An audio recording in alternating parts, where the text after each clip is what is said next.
सगळ्यांचं नाव घेणार नाही कारण वेळ कमी आहे आपल्याकडे।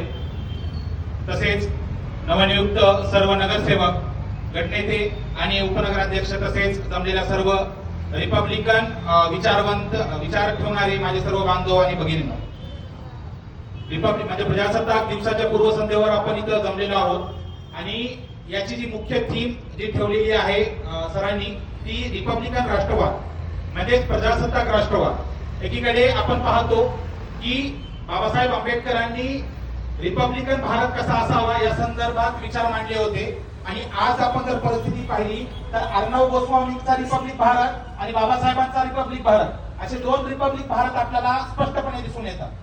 बाबासाहेबांचा जो रिपब्लिक भारत होता त्या रिपब्लिक भारतामध्ये समानता, मूलभूत अधिकार, राजकीय हक्क या संकल्पना, सामाजिक न्याय या संकल्पनांची चलती होती किंवा या संकल्पनांवर अपेक्षित भारत त्यांना पाहिजे होता।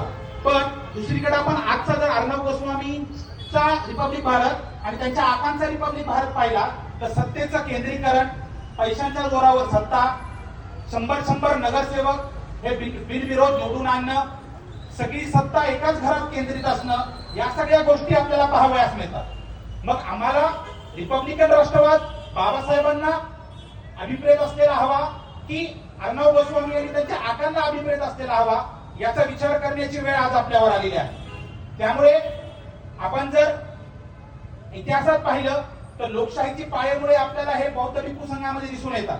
बाबासाहेबांनी जालंधर येथे दिलेल्या एका भाषणामध्ये स्पष्ट असं वक्तव्य केलेलं आहे की भारतामध्ये जो लोकशाही आहे ती फक्त पाश्चिमात्य लोकशाही आपण घेतलेली नाहीये, तर सोबतच भारताच्या इथल्या मातीतील लोकशाही जी वैद्य संस्थेमध्ये होती, जी बौद्ध भिक्खू संघामध्ये होती, जे शाक्य गणमध्ये होती, जिथं 3दा एखादं बिल आलं तर त्याला वाचवायचा एक रीत होती, तर या सगळ्या गोष्टी ज्या आहेत त्या आपण भारताच्या संविधानामध्ये घेतलेल्या आहेत।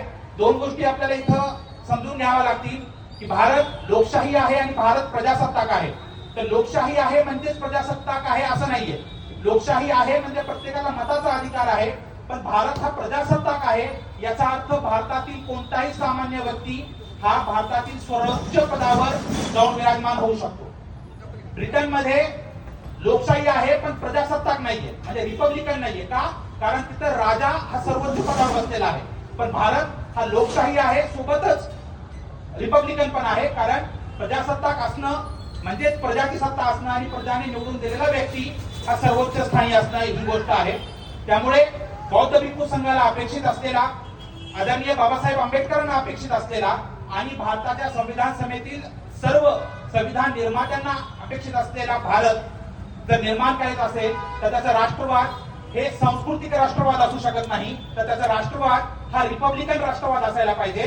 कारण रिपब्लिकन राष्ट्रवादामध्ये तुमच्या मूलभूत अधिकारांना, तुमच्या राजकीय रिपब्लिकन राष्ट्रवादामध्ये तुमच्या मूलभूत अधिकारांना, तुमच्या राजकीय हक्कांना, तुमच्या सामाजिक हक्कांना हे वावा।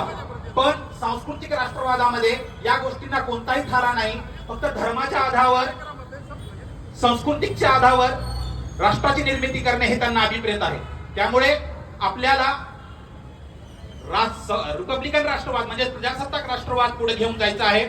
आज सरांनी जी ही सभा बोलवली त्याबद्दल आणि आम्हा सर्वांना बोलवलं त्याबद्दल मी त्यांचे धन्यवाद मानतो। सोबतच शेवटी एवढंच म्हणतो की कितीही केला विरोधकांनी कल्ला तरी समर्थ आहोत आम्ही यांचा परतून लावायला प्रत्येक हल्ला, कारण मजबूत आहे आमचा विचारांचा भीमाचा किल्ला। धन्यवाद।